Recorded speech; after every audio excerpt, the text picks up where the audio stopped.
Vers une ville durable, stratégie innovante pour les économies d'énergie à Lambersart. Ma présentation va s'axer sur 3 gros projets qu'on a effectués sur la ville de Lambersart afin justement d'expérimenter sur l'efficacité énergétique. Premièrement, je vais commencer par une petite présentation de la ville de Lambersart. La ville de Lambersart est une ville située dans les Hauts-de-France, à proximité de la métropole européenne de Lille.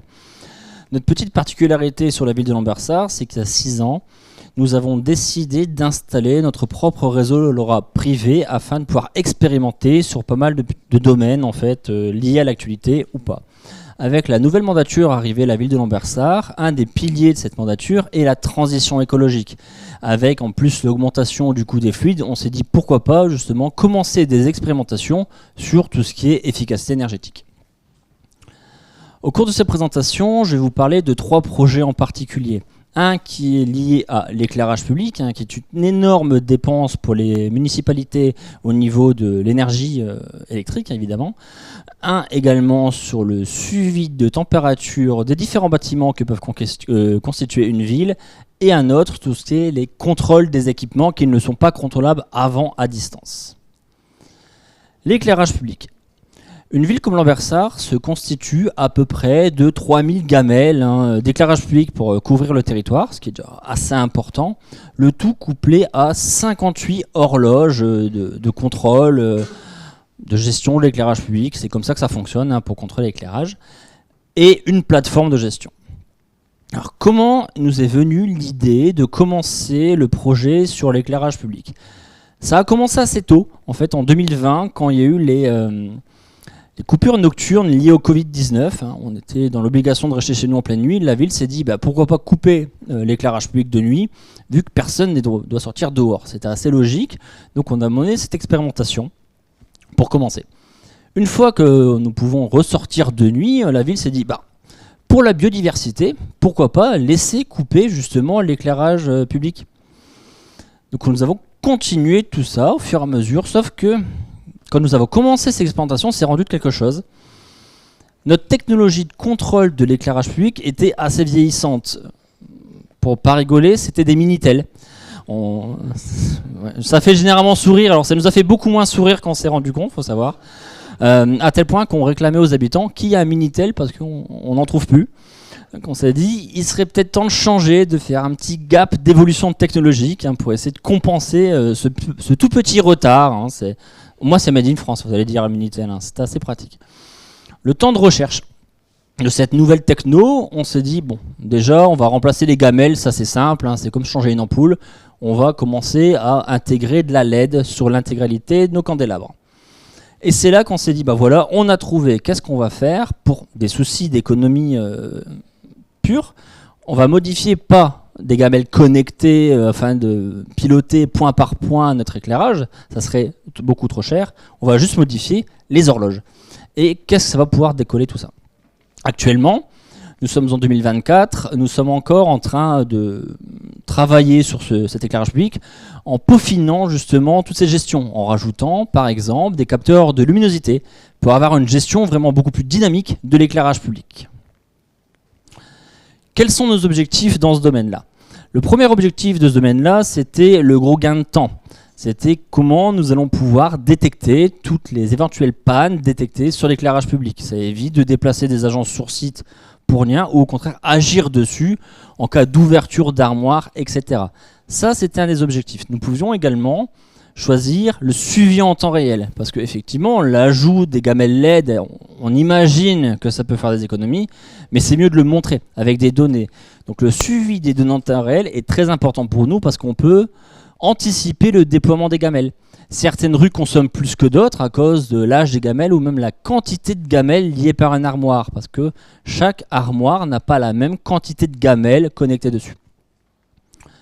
Le pilotage était également un de nos objectifs parce que effectivement, coupe de nuit, c'est assez anxiogène, la coupure de nuit.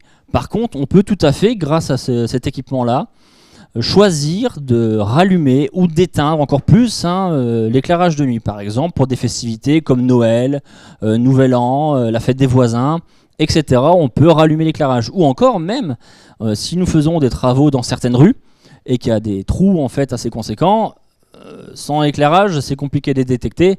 Dans ces cas-là, on peut rallumer l'éclairage sur certaines zones pour anticiper les différents travaux sur notre territoire. La dernière chose dans nos objectifs, c'était optimiser au maximum notre éclairage, que soit on coupe de nuit. Effectivement, maintenant, on va coupler ça avec un capteur de luminosité pour essayer d'optimiser de façon automatique notre éclairage.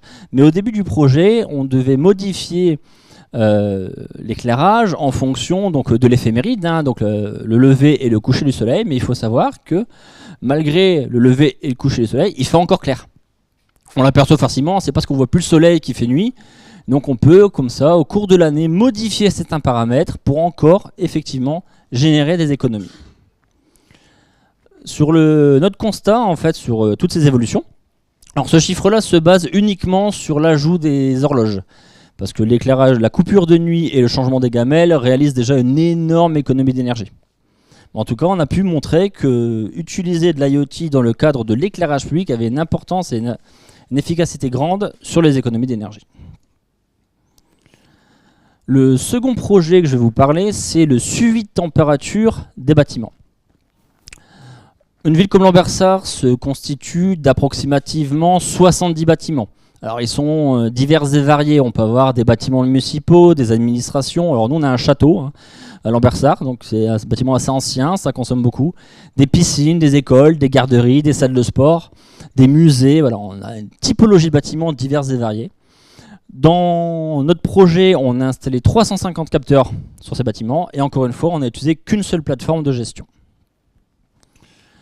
Quels ont été nos axes de stratégie pour développer ce projet? La première chose, c'était l'objectif de ce projet, c'était d'optimiser le chauffage de nos bâtiments.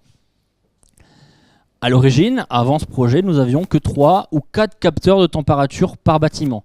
Ce n'est pas suffisant. Si on veut une gestion beaucoup plus efficace d'un bâtiment, il faut une meilleure connaissance de son patrimoine. Le meilleur moyen d'avoir une meilleure connaissance de son patrimoine, c'est l'ajout de capteurs en masse. Désormais, dans chaque bureau de la mairie ou des pôles distants, nous avons un capteur de température. Dans les écoles, chaque salle de classe sont équipées de capteurs de température et de CO2 afin d'avoir une connaissance parfaite de notre patrimoine, ce qui nous permet d'optimiser le chauffage d'une façon très régulière en fonction de l'évolution des températures. Le second point était de générer des alertes, parce qu'effectivement c'est bien de faire chauffer les bâtiments, mais le personnel en charge de la surveillance de ces données-là n'est pas toujours fixé devant son ordinateur. Donc il fallait qu'on mette en place un système qui nous génère des seuils d'alerte en fonction justement de l'évolution de la température ou si on atteint les températures paliers. Nous avons également pensé que pour gérer la température d'un bâtiment et l'efficacité énergétique, il était primordial d'emmener avec nous les collègues ou les enfants dans les écoles, parce que c'est également quelque chose qu'on pense rarement. Pour faire l'économie d'énergie, la première personne à faire économiser, c'est les personnes qui vivent dans les bâtiments. Si on leur fait bien comprendre que si dans ton bureau on te dit qu'il doit faire 19 degrés et que tu considères qu'il fait froid, le fait de voir qu'il fait 19 degrés, on a l'impression qu'il fait plus chaud. C'est assez marrant, je vous l'assure. Des moments on le dit, oui, on a modifié, et en fait on n'a rien modifié. Ah, t'as raison, on sent la chaleur. C'est très psychologique la température, faut savoir. Je vous montre qu'il fait 25, vous dire, oh, il fait chaud, mais en fait pas du tout. C'est le même système. Nous avons, nous, en mairie, des énergéticiens qui sont en charge vraiment d'analyser toutes les données issues de la flotte de capteurs pour justement qu'ils puissent élaborer des procédures ou imaginer justement des modernisations de bâtiments en changeant les bâtis pour éviter d'avoir des bâtis trop anciens. On a beaucoup de bâtis en bois. Le fait de les mettre en PVC avec du triple vitrage permet d'avoir des bâtiments beaucoup plus efficaces énergétiquement. Le dernier point nous sommes en train d'avancer sur ce sujet-là, c'est sur le côté automatique de la chose. Parce que ça nous permettra justement de gagner encore en efficacité sur ce domaine. Pour ce faire, sur ce projet-là, on a utilisé la plateforme Common Sense parce que l'avantage dans notre projet, c'était le fait qu'on pouvait ajouter n'importe quel capteur de température dessus. On n'était pas limité à une marque, on peut choisir celle qui nous convient, celle qu'on voulait tester, celle qui va mieux convenir en tout cas à nos usages, sans le côté anxiogène de certains capteurs. Je m'explique, par exemple, dans le cadre des écoles, vu que c'est des capteurs de CO2, la mesure du CO2 est très anxiogène. Donc nous avons choisi des capteurs sans affichage, comme ça.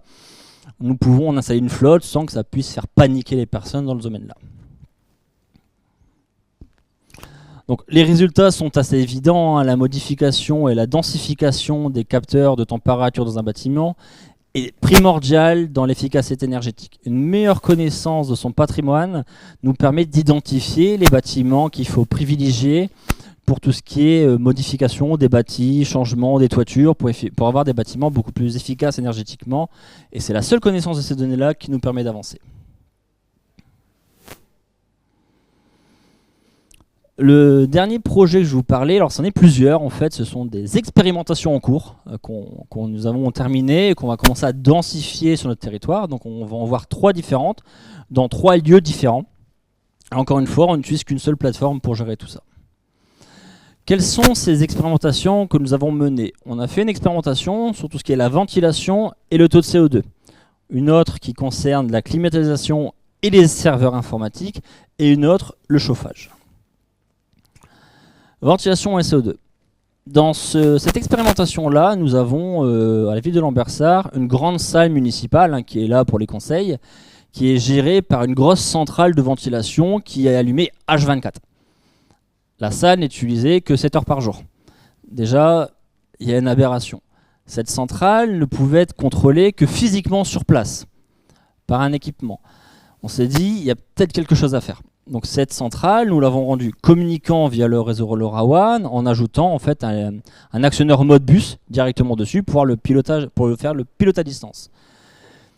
Une fois qu'on l'a mis en place, on s'est aperçu qu'effectivement c'est magique, nous pouvons le contrôler à distance, on peut pousser des plannings, modifier les paramétrages, comme si on faisait sur site. On s'est dit, pourquoi pas aller plus loin? Et c'est pour ça qu'on a couplé cette salle avec un capteur de CO2 à l'intérieur. Comme ça, via planning, on sait le taux d'occupation de la salle et encore une fois, nous permet d'allumer cette centrale de ventilation que quand il est nécessaire d'augmenter la ventilation de cette salle. Donc on a montré qu'effectivement, ce POC est totalement validé. Le fait de coupler un taux de CO2 d'une salle avec une ventilation qui est générée dynamiquement, soit via des plannings, soit via une action humaine, a un vrai avantage sur l'efficacité énergétique. Climatisation et serveurs. À Lambersart, nous avons plusieurs salles serveurs assez conséquentes. C'est une salle qui chauffe beaucoup, que nous sommes obligés de climatiser.